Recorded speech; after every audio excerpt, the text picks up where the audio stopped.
Hello, True Blue Oklahoman here.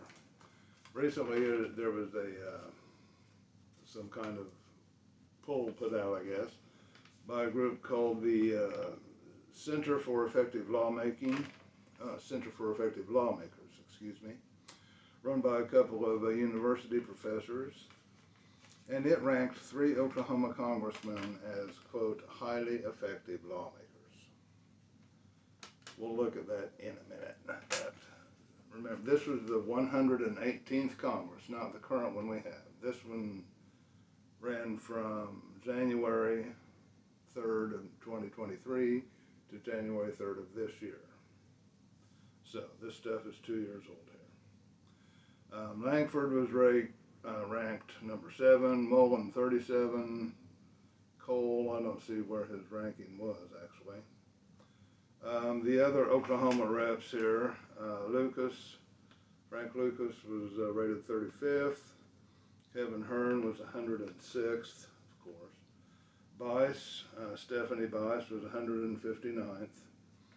And Josh Burkeen was 169th.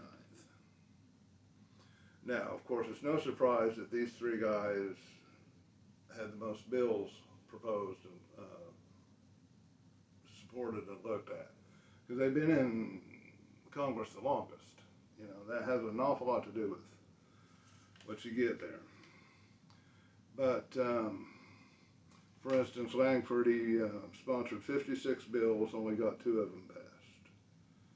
Tom Cole introduced 20 bills, 2 of those became law. I haven't done that research on the other guys yet.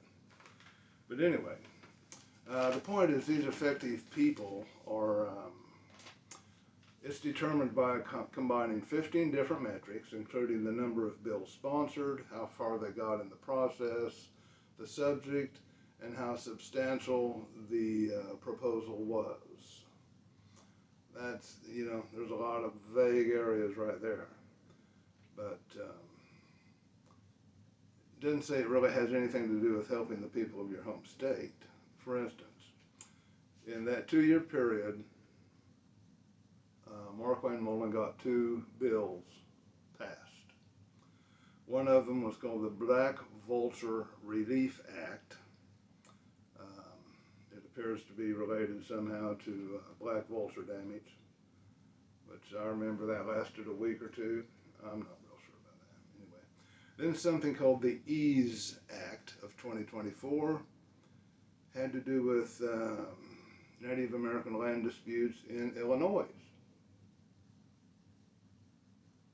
So he was working more for Illinois than he was for Oklahoma.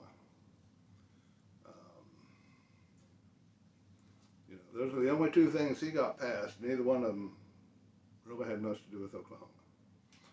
Langford, in that same 2 years, listen to this. One of the bills he had passed was providing Accountability through Transparency Act on government spending.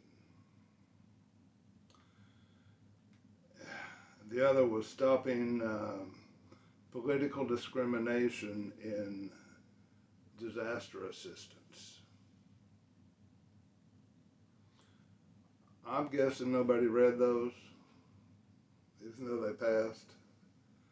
Because right now, we have a president that's threatening any state that's got a blue governor, a Democrat governor. I'm convinced that Donald Trump thinks that if a state has a blue governor, that everybody in that state is a Democrat. I truly believe he does not believe there are any Republicans in blue states. I don't think he can separate that up here. But anyway, they sound good, right? Providing accountability through transparency in government spending. We're not getting a whole lot of that. In fact, they're not even reporting on the economy anymore.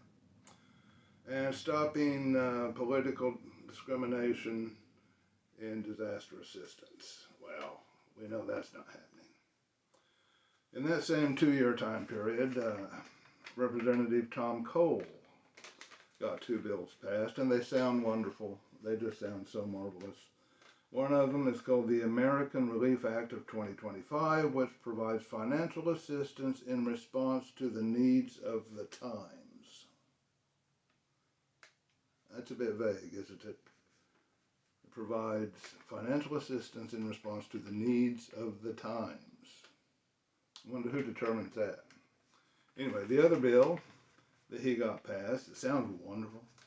The Continuing Appropriation Act of 2025 ensured the continuation of government funding and activities. Well, I don't think they read that. At least they didn't read it before they shut down the government for 2 months. Remember that Republicans shut down the boys that are on your side?